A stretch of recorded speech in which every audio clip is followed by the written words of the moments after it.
안녕하십니까. 조갑제닷컴 시청자 여러분, 저는 조갑제닷컴의 조셋별입니다. 오늘은 2019년 1월 17일 오후 5시를 가리키고 있습니다. 네, 이 문재인 정부의 가장 큰 경제 정책, 최저임금 인상이었죠. 작년에 있었던 최저임금 추가 인상으로 올해 최저임금은 8,350원이 됐습니다. 여기에 작년 말 법정 유급 휴일인 일요일까지 최저임금 산정 기준에 산입하도록 그 시행령을 개정함으로써 실질적인 최저임금은 10,000원을 넘는 이러한 상황이 됐습니다. 자, 그런데 이런 최저임금 정책 시행으로 가장 지금 직격탄을 맞고 있는 기업이 바로 현대 기아자동차입니다.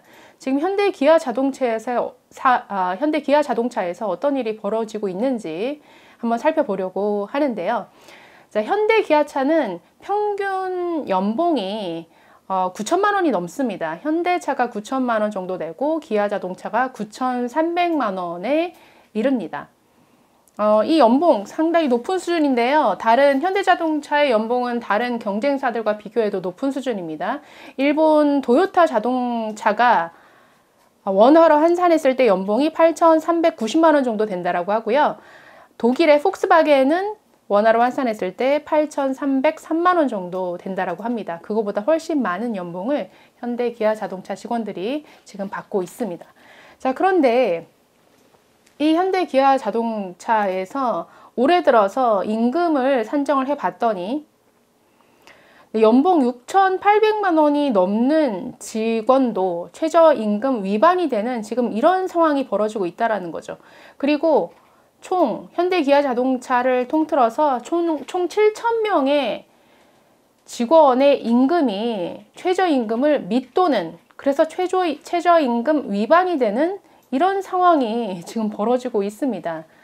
대체 왜 이런 상황이 벌어지고 있느냐, 조금 이 표를 보면서 설명을 드리려고 하는데요. 자, 이 표를 보시면 그 최저임금 그 산정하는 그 기준을 이렇게 한번 좀 적어 봤습니다. 자, 여기를 보시면 상여금과 각종 수당을 합해서 연봉이 6,800만 원이 넘는 직원의 사례입니다. 월 기본급은 법정 주휴수당 포함해서 160만 원 정도이고요. 네, 연봉은 상여금, 성과급 포함해서 6,830만 원. 그리고 월 평균 급여는 569만 원, 그러니까 월 560만 원 이상을 가져가는 직원인데, 자, 작년 기준으로 이 사람의 시급을 계산을 하면 160만 원 나누기 174시간이 됩니다. 근로시간 하루에 8시간으로 계산해서요. 160만 원 나누기 174시간이 되니까 9,195원이죠. 그래서 9,195원이니까 최저임금 그 정책이 바뀌기 전을 기준으로 했을 때 9,195원이니까 최저임금 위반이 안 되고 있죠. 자, 그런데 올해 들어서 이 사람의 임금 그 산정이 어떻게 되느냐. 주휴수당, 일요일에 근로시간까지 포함이 됩니다. 그렇게 되면은 근로시간이 174시간에서 월 209시간으로 늘어나게 되죠. 그렇게 되니까 지금 160만 원 나누기 209시간이 되어서 시급이 7,655원으로 뚝 떨어지게 됩니다. 그렇기 때문에 올해 기준 최저임금 위반이 되더라는 거죠. 그래서 이렇게 올해부터 최저임금 기준에 미달하는 현대 기아차 직원 수가 7,000명에 이르고, 이 7,000명 중에 상당수는 굉장히 고연봉에 6,800만 원이 넘는 그런 연봉을 받는 직원도 최저임금 위반이 되는 이러한 굉장히 웃지 못할 상황이 이렇게 벌어지고 있는 것입니다. 자, 그래서 현대 기아차는 그러면 이 최저임금 위반을 면하기 위해서 이들의 인건비를 줄 수 있느냐. 그것도 어렵다라는 거죠. 왜냐면 그렇게 하면 수천억의 인건비를 추가 부담하게 되는데 그럴 수 있는 형편도 지금 아니더라. 그래서 현대 기아차는 부랴부랴 지금 이 사태를 면하기 위해서 격월로, 그러니까 2달에 한 번씩 주던 정기 상여금을 매월 분할 지급하는 방식으로 이렇게 좀 바꾸겠다라는 방안을 들고 나와서 지금 노조에 통보를 한 상태입니다. 왜냐하면 그 상여금을 2달에 한 번씩 줄 때는 이 월 금액, 월 봉급이라고 해야 될까요? 그 금액에 포함이 안 되지만 이 상여금을 매월 주게 되면은 월 가져가는 그 기본급에 포함이 되기 때문에 이 최저임금 위반을 면할 수 있다라는 이러한 계산에서죠. 그래서 노조에 이런 안에 동의를 해달라라고 지금 통보를 했는데 지금 노조는 이것을 받아들이지 않고 있는 상황입니다. 왜냐하면 노조 측은 이런 생각인 거죠. 가만히 있으면 저절로 기본급이 올라가는 상황이 예상된다라는 거죠. 그러면서 상여금을 매달 지급할 거면 전부 통상임금에 포함시켜달라 이런 주장을 하고 있습니다. 근데 이것은 기업 입장에서는 사실 더 받아들이기 어렵습니다. 왜냐하면은 통상임금에 포함시키게 되면 각종 뭐 수당이라든지 퇴직금이라든지 뭐 휴일 수당이라든지 이런 모든 것들이 통상임금을 기준으로 산정이 되기 때문에 오히려 부담이 더 커지는 것이죠. 그렇기 때문에 혹 때려다가 혹 붙이는 격이 될 수 있기 때문에 그것은 뭐 사측으로도 받아들이기가 굉장히 어려운 그러한 것이다. 그런데 문제는 지금 노조가 동의하지 않으면 아무것도 사측이 할 수 있는 게 없다라는 거죠. 왜냐하면은 상여금을 매달 이렇게 지급하기 위해서는 노조가 반드시 동의를 해줘야 되고요. 취업 규칙을 사측이 변경을 하더라도 기존 노사 단체 협약과 이제 상충이 되면 소용이 없습니다. 단협이 우선 적용된다라는 그 노동조합법 때문에. 그래서 노조가 동의해주지 않는 한 지금 현대자동차는 이러지도 저러지도 못하는 그런 상황이 됩니다. 그래서 연봉 9천만 원, 평균 연봉 9천만 원 이상의 회사에서 정말 최저임금 미달이 7천 명이나 발생하는 이러한 웃지 못할 상황이 벌어지고 있다. 자, 그러면 현대자동차는 이러한 바뀐 최저임금 기준을 이렇게 수용할 만한 여력이 있느냐? 아닌 것 같습니다. 지금 현대자동차가 굉장히 어려운 상황인데요. 현대자동차뿐만 아니라 글로벌 자동차 경제 시장이 올해는 굉장히 위축될 것이라는 전망이 많이 나오고 있습니다.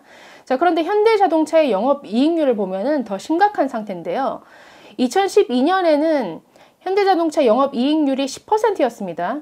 자, 그런데 2014년에는 8.5%로 떨어졌고요. 2016년에는 5.5%, 2018년 상반기에는 3.5%, 특히 지난해 2018년 3분기에는 1.2%가 나왔습니다.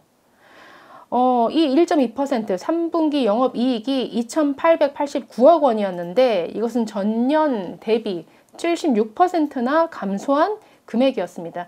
영업이익이 1.2%는요 거의 뭐 한계 기업이라고 보거든요. 그러니까 돈을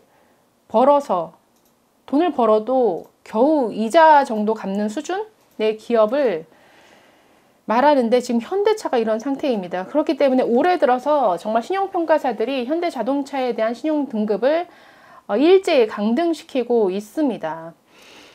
현대자동차가 이렇다 보니까 현대자동차 협력사들은 상황이 더 어렵겠죠. 그래서 사실 작년부터도 이 자동차 부품사들의 줄 도산이 우려된다라고 하는 보도가 굉장히 많았습니다. 사실은 실제로도 심각한데요. 대출 이자도 갚지 못해서 부도난 회사도 있고 현대차 1차 협력사 중에 뭐 리한이라든지 다이나믹, 금문산업, 이원솔루텍 같은 회사들은 워크아웃 그리고 기업 회생 절차를 신청한 상태입니다.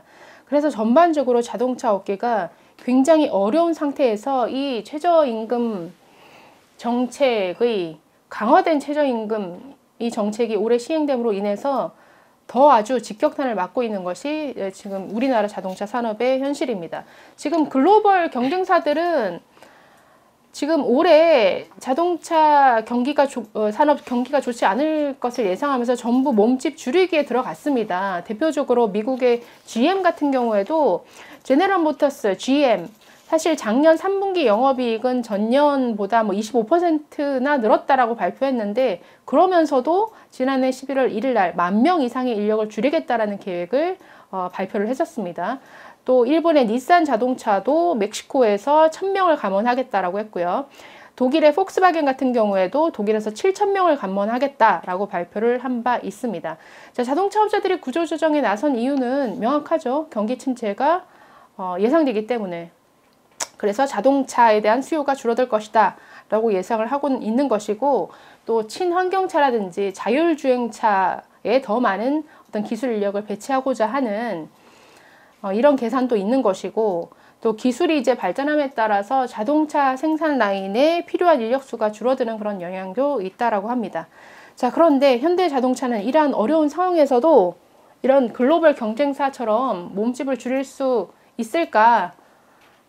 전문가들은 제로라고 보고 있죠. 이유는 다 아실 것 같습니다. 강성 노조가 있는 우리나라 현실에서 줄인다든지 감원한다든지 해고한다든지 이런 것은 지금 엄두가 낼 수 없는 것이 우리나라 대기업의 현실입니다.